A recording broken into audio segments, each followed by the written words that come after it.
So, welcome everyone who's here. My name is Winifred Athen. I'm a care consultant with Presbyterian Senior Services, Circle of Care. As many of you may already be aware, we provide home care services for caregivers, temporary and limited respite care. We provide supplemental supplies in the form of walkers or canes and other assistive devices of that nature. We also provide assistance with obtaining benefits and information and resources. And I'm happy to have with us here today, Elizabeth Benoit, the Community Engagement and Education Manager from the New York City chapter of the Alzheimer's Association. And she's going to be presenting us some really helpful information. I know we're in the middle of this pandemic, but life has continued to go on for many caregivers with added stress of dealing with the pandemic and dealing with caring for loved ones who may have dementia and other related behaviors. Elizabeth is going to provide us information about understanding and responding to dementia-related behaviors. We do ask that you save your questions to the end. And if we don't get time to get to everyone's questions, we will have information that you can share your email address with me and Elizabeth, and we'll certainly get back to you with those answers. Thank you. Thank you, Winifred. And hi, everybody. Like Winifred well said, I am the Community Engagement and Education Manager at the Alzheimer's Association New York City chapter. We provide programs across the 5 boroughs of New York City. Education programs like this, well, now due to the pandemic, all of our presentations are being provided online. We offer presentations like this if you go to our website. But once this pandemic is over, hopefully soon, we will be providing these programs in different locations among the 5 boroughs of New York City. Today, we will be talking about understanding Alzheimer's and dementia-related behaviors. This is a presentation pertinent for those who are taking care of someone living with Alzheimer's, for those who have a friend living or a loved one living with Alzheimer's disease. And it goes over what are the most common behaviors of a person living with this disease. I will be sharing the screen so you can see the presentation, you can see the images, and you'll be able to listen to the videos. So that way it can be more interactive. You won't be only listening to what I have to say, but also what's on the videos. So I'm going to start by sharing this presentation. Okay. So here we are, understanding and responding to dementia-related behaviors. Today, the objectives for this presentation is to identify common triggers for behaviors associated with dementia, also explain the process for assessing and identifying challenging behaviors, and list strategies to address common dementia-related behaviors. Triggers. When someone is living with Alzheimer's disease or other type of dementia, there are many things that can trigger certain behaviors. And when a person, while the disease is progressing, the person starts losing the ability to communicate, to say, I do have pain, I feel discomfort, I'm bored, I'm hungry, I'm cold, etc. And the way they express that communication is by behaving certain ways. Things that can actually trigger behavioral changes are pain or discomfort, overstimulation, fear or frustration, complicated tasks, or being around unfamiliar surroundings. In order to address these behaviors, it is important to do what I call a detective work. A detective work is trying to understand why this behavior is happening. How is the surrounding looking for this person? Is there someone specific when this behavior happens? Does this behavior happens at certain time during the day? It happens usually during the mornings, during the evenings, when the sun is setting, around noon. Who is around the person when the behavior is taking place? Is the place not very, there is a lack of light, or is it very cold? Is it very hot? Is the person at a new environment, etc.? Having that initial detective work in place will help you in the long way to understand better those behaviors. Also address the physical needs first. Is the person hungry? Did the person eat? Like I said before, maybe the person feels cold. Maybe the person got prescribed a new medication. And after that medication got prescribed, I have been noticing these behaviors, etc. Then address the emotional needs. Oftentimes, when we have when we have people living with dementia or Alzheimer's disease, what I heard from my community partners and also from caregivers in the community is that my mom is constantly saying that I want to go back home. And I'm telling her, Mom, but we are at home. Usually in this, when these episodes happen, what the person with dementia can be communicating is that I want to go back home, and back home means the country where where that person was originally from. So being the fact that at this stage, the person cannot express, I miss home, the person might say, I want to go home. I want to go home, right? So this can be an emotional need that if we better understand, we will know how to address those type of situations. And then reassess and plan for the next time. Once you get to know more about the behaviors, once you put the detective work in place, you will know how to address this next time. It takes practice. It's a complicated task, but as you are working closely with this person, you are analyzing their behaviors, you will be more likely to implement steps to calm down the person or to address their needs. The closer you are to the person, the more you will be likely to provide effective interventions. Detect and connect. It is important to join the person in his or her reality by trying to see the world throughout his or her eyes, right? If we are taking care of someone living with dementia, now we need to think about how would they feel if this? How will they feel if I do that? Understanding the person's reality in context before intervening. Like I said before, when a behavior is happening, getting to know who, what, where, when, or also how did the behavior took place, it's very important.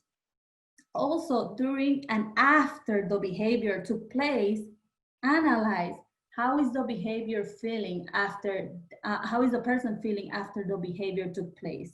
Did the intervention I provided was effective, or did the intervention I provided made the person to be more stressed out?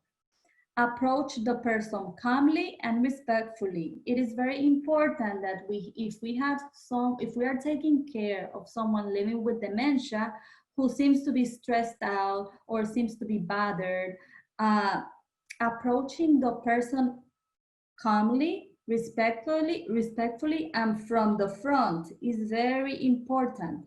Also, maintaining an eye-level contact with the person is also very helpful. If the person is seated, and if you want to talk to the person or address the behavior, just sit to the same, so both you get to the eye level of the person. Having a person confused, having a person showing behavioral problems, and the person being seated and you being standing, telling him or her what to do or trying to help the person might cause the person to feel upset.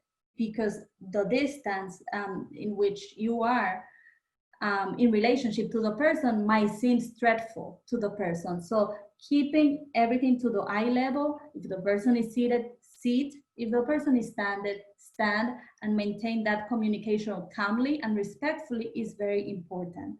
Address the physical needs also. Does the person has medical issues, physical problems such as hunger or thirst, lack of social interaction? This is very helpful. Like I said before, the more you know about the person, the better your interventions will be. If you know that this person that you are taking care of used to be a person who loved to socialize, who liked, let's say, who used to be very attached to their niece, their daughters. So in that sense, you may want to bring these people into the world of the person living with dementia. You may want to get this person, when possible, to socialize with other people that he or she used to feel comfortable around. Also, environmental triggers for discomfort. Is the room too bright? Is the room too hot? Is the room too cold? Is there a lot of noise around the person's living room or where the person is? Also, is the TV volume very high? Is the radio being played very high? These are things that can trigger certain behaviors. So the calmer, the better. Also, address the emotional needs. Once we see and study the environment, it is important to address the emotional needs of the person. Focus on the person's feelings, not on the facts. For example, if the person is at a stage in which the person can still talk and walk normally, but the person is forgetting about recently learned information, which is something that happened when there is a dementia diagnosis, you don't want to say, why are you asking me this again? I just told you about 5 minutes ago. No, that just focus on the feelings. The person do not know, do not remember that I just told her. If I focus on the fact, this person will feel frustrated because in his or her mind, she hasn't asked you or he hasn't asked you 5 minutes ago. So focus on the feelings. It takes a lot of patience. It takes a lot of practice, but repeat as needed. Reminding the person that I just told you this, that I just showed you how to do that, will create frustration and also will create resistance from the person, because in their minds they have never heard the information you just provided 5 minutes ago. Use your knowledge of the person's preference to provide effective interventions. Like I said before, the more you know about the person, the better, the more efficient your interventions are going to be. Redirect the energy into a more soothing activity. If the person is pacing throughout the house and you know that the person used to love being around the kitchen, so incorporate the person when possible into kitchen activities. Maybe not cooking a whole meal, but maybe get the person to wash the dishes at the best of their abilities. Get the person around the kitchen, include the person into activities they used to enjoy. When you see that they look anxious, they look sad, they are pacing around the house, etc. Now we are going to hear from Rose's mother, who had Alzheimer's disease, and what were the things that Rose encountered when mom was diagnosed. She was part of the family. You know, she'd fold towels, and she'd fold towels all day long some days. Just, you know, put them back in the basket, and then she'd give them to her, here's some more towels. And it may sound like it's cruel, but look, it kept her busy. It kept her movements going. It kept her, you know, just kept her occupied, and it made her feel wanted and that she was contributing. We created a routine for her that worked for her around her agitation and, you know, her sleep patterns. So every day she was in the same routine for the most part. And every day she did something. She was always in the kitchen every day helping do something. Sometimes she'd rinse dishes, but she was always near the kitchen sink because she spent most of her life in front of the kitchen sink. Now she was just doing it in different ways. And yeah, going for a walk, going out in the car for a drive, walking around the yard, you know, watering plants. Those are all things that she did, and we just had her continue doing them. Understanding and addressing behaviors. Reassess and plan for the next. And plan for the next time. Go back to detect and connect. When this happens, when the environment is this way, the person living with dementia reacts this way. So make those associations. Every little single detail counts. There is so much information in details that you might think that are not worth to analyze that you'll be amazed. Join the person's reality as we discussed before. What went well this time when I implemented my intervention and what did not?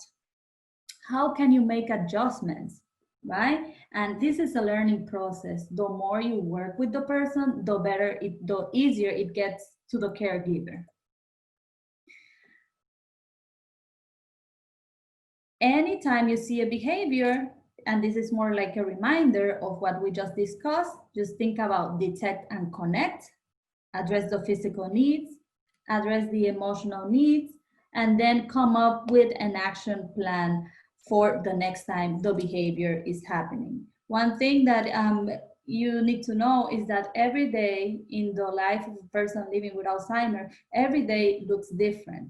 You might implement behaviors that worked today that might not work tomorrow, right?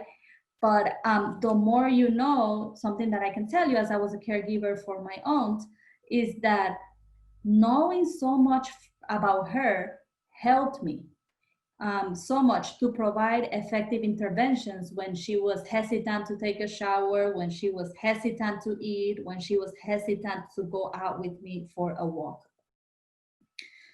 Restlessness or pacing, distress or over-reliance on caregivers, right? That can cause anxiety or agitation of the person living with Alzheimer's, especially on the earliest stages when the person feels that they are losing their independence. So like we said again, just try to empathize, try to put yourself in the person's shoes. If I were experiencing this disease, what would I like, or how would I like to be treated? Something that is also important and that I'll mention briefly is that people living with Alzheimer's, they are high, or other dementia, they are highly perceptive. They might not tell you that they understand what you are saying, or they might not tell you, are you stressed out? They might not ask you that, but if we are stressed out, they get that, they sense that. That is why it is very important to assess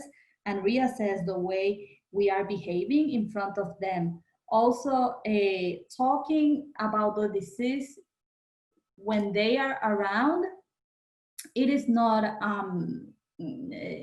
a great thing to do. Like I said before, they might not communicate to you in their early or middle stage. I think I'm getting what you're saying, but they perceive that. So it's very important to be very conscious about what we talk, the tone of voice that we use, if we are stressed out, if we are calm when interacting with this person. Anxiety or agitation. So this is more about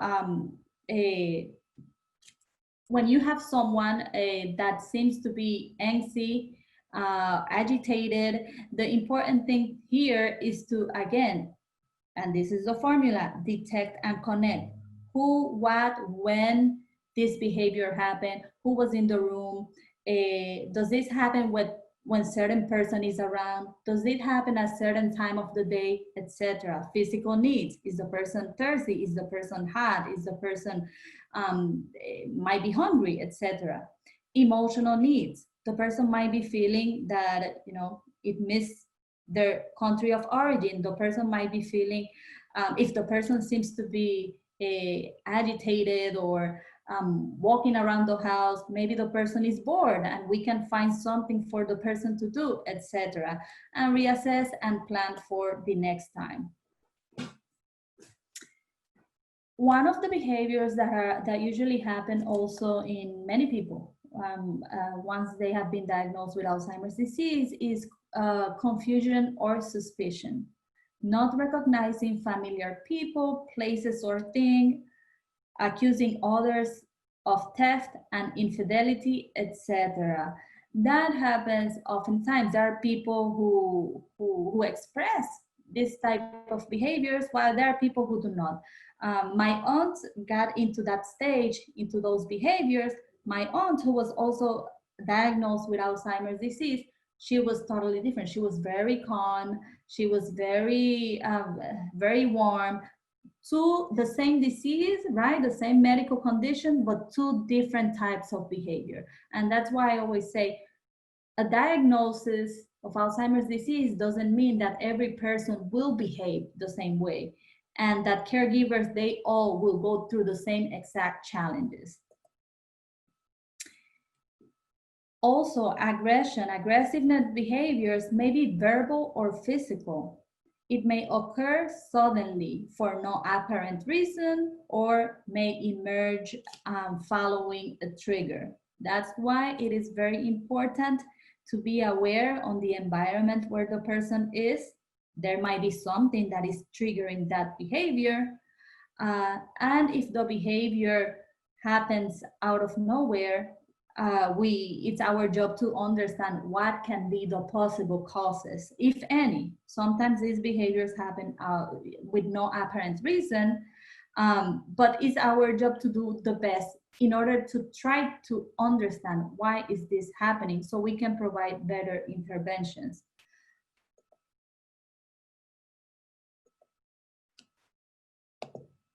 On the tough days, my husband and I would switch off. And my mom had forgotten all her English and had gone back to speaking only Greek. So she just spoke Greek, and my husband doesn't speak Greek. So it was perfect. So when she was agitated and she was cussing and yelling and saying all kinds of obnoxious things, my husband couldn't understand. So to him, it didn't matter. So when she was in that mode, we'd switch off and, you know, he'd take her for a drive. She'd stare out the window, eat fries, and she'd be fine. And it would give me a break to really decompress from some of the stuff she was saying that I know she was just saying them, their words, but you know, I'm a human being as well, and I was taking them personally. Again, detect and connect, right? It seems that Rose's husband intervention was actually successful. Aggression. Usually aggressive behaviors may be associated with dementia, are upsetting but not dangerous. Occasionally, the person is a danger to themselves or others, and safety measures are necessary. If there is an aggressive behavior that you feel that, you know, that you need to call 911, the important thing here is to let the 911 team knows, this is vital, that the person has a dementia diagnosis. That will definitely change the course of the intervention that the 911 personnel will provide. Not letting the personnel knowing about the diagnosis might create a misunderstanding, and the 911 personnel will think the person is just being aggressive with no apparent reason, and maybe an intervention not really targeted to a person living with dementia might happen, and misunderstanding comes along the way. So always make sure that if the situation gets serious enough and you decide that you have to call 911, letting them know about the diagnosis, about the person diagnosed, is key. Speak with the person's doctor about medical interventions as well. You know, keep your communication open with the medical provider of the person living with dementia. Repetition, saying something over and over, repeating words, questions, or behaviors is another common behavior for people who have been diagnosed with Alzheimer's or other dementia. Repetition is really one of the most common and also frustrating behaviors for caregivers. It's important to really just take a minute, take a breath, and really think about how you could help that person with the answer that they're looking for. It really makes no sense to sort of bump heads with them and try to correct them or try to tell them to stop asking it, because they really can't remember that they just asked you that a minute ago. So thinking about how you could provide an answer that's reassuring, even though you might be doing it over and over and over again. Wandering. About 60% of the people living with dementia will wander, and it can happen at any stage of the disease without any warning. That's important to know. That if there is a person living with dementia, we got to keep an eye on that person, because there might be a risk for the person to wander. Unfortunately, that happens oftentimes, and it's a situation, especially in New York City, I will say, I mean, everywhere, that brings a lot of stress into the family members. So it's good to know what the resources in your community are, where the police stations are located, what are those numbers, emergency calls that you need to call if that happened, so that you can have a plan in case this situation happened. I know what to do. Now we're gonna listen from Beverly. Beverly, her husband was diagnosed with Alzheimer's disease, and she's going to explain to us some of the behaviors he showed. Later in this journey, and I call it a journey, he decided that he was going home to his wife. And one New Year's Eve, he looked out the window and there was a house down the street that had all the lights on, and he decided that that was his house. And it must have been, I'd say, at least 2 below zero. And he was going to leave. I had a double lock on the door, but I had left the key in, and he decided he was leaving. And I said, well, Amos, I'm your wife. No, you're not. My wife is waiting for me. And he would laugh when I said that I was his wife. So he got up and I said, Amos, I'm going to call the police if you walk out the door. And Amos, in his usual manner, said, you do what you have to do. And he walked out the door. Well, he walked out in his house shoes 2 blocks down the street, and I got in the car and drove around. It just so happened that it was a neighbor's mother, and she knew what was happening, and she talked to him, and we got him back in the car and drove him home. So with that being said, I will be shortly opening the floor for questions that you might have, but not before letting you know about the resources we have in our community for you. First of all, we have the alz.org. That's our website. In our website, you can find the dates for presentations like this being now offered virtually, whether it is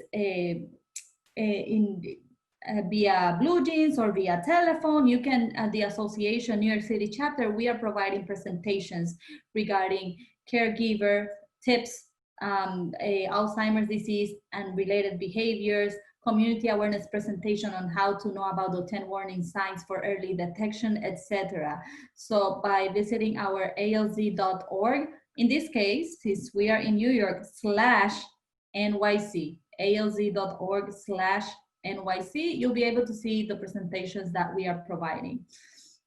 Also, you'll be able to find the Community Resource Finder, which tells you about the community resources that are close to, again, to your community that you might need to take part of, right? So it provides you with a snapshot of the different resources that you have in your community, whether you are a caregiver or a person who has been diagnosed at the early stage, etc. ALS Connected is also a way to connect with other people that are providing caregiver for their families, with people like you across the country. Alzheimer's and Dementia Caregiver Center and the safety center as well. These are meant for caregivers, and it provides you with useful tips regarding the task of being a caregiver. Our helpline, and I don't get tired of stressing how important it is, it's 800-272-3900. 24 hours a day, 7 days a week, available all day, every week, in more than 200 languages. So if you don't speak English, you will be more likely to find a personnel who speak to you in the language you speak.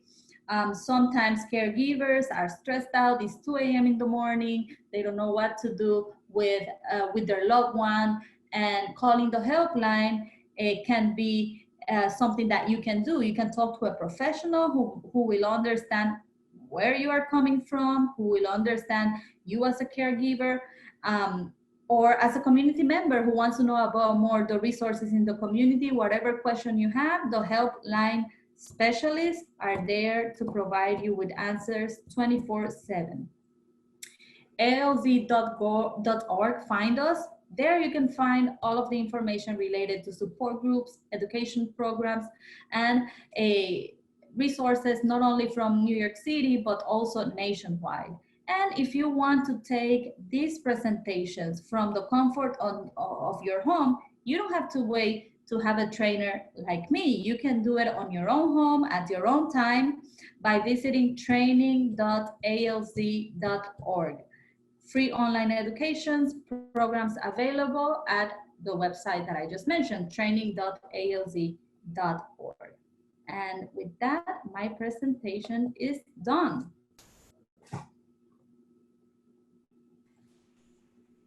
Thank you, If Elizabeth. you have any questions, feel free to ask.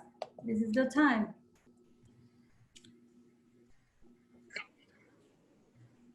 You're welcome. Oh, thank you, Linda.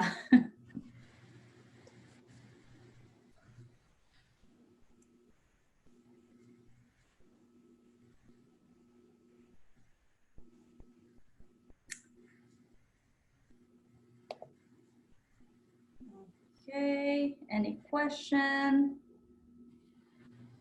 Maybe people are thinking about a little bit more. If you have any doubt also, if you need any clarification, just feel free to ask. If I'll be giving another presentation,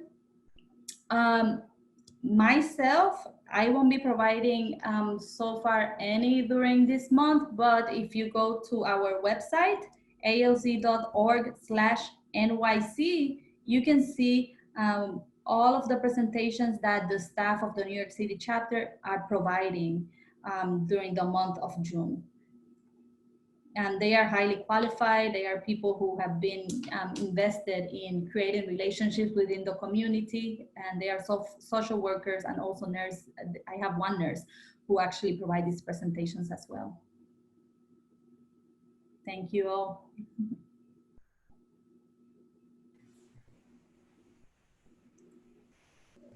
If you want my contact information, I can actually write my email right here, so you on the chat, so you all can have it as well. Then my email is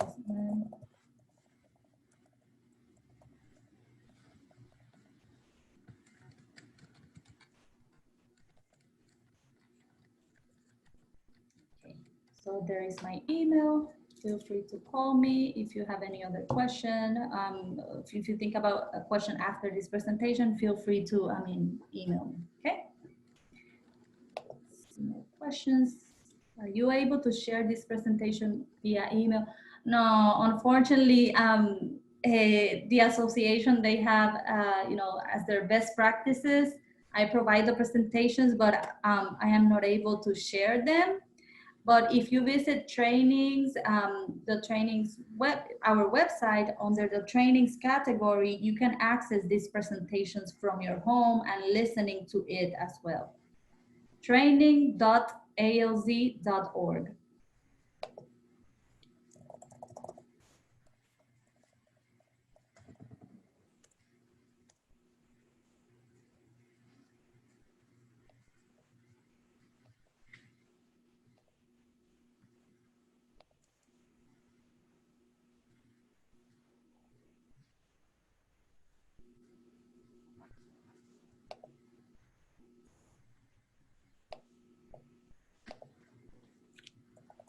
Also, it seems that Linda don't see my email. Linda, I'm sending you my email again. There you go, Linda.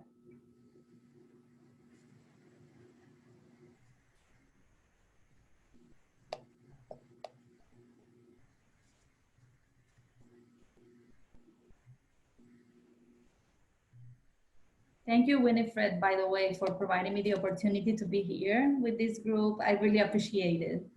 Well, thank you for attending and giving us all of that great information.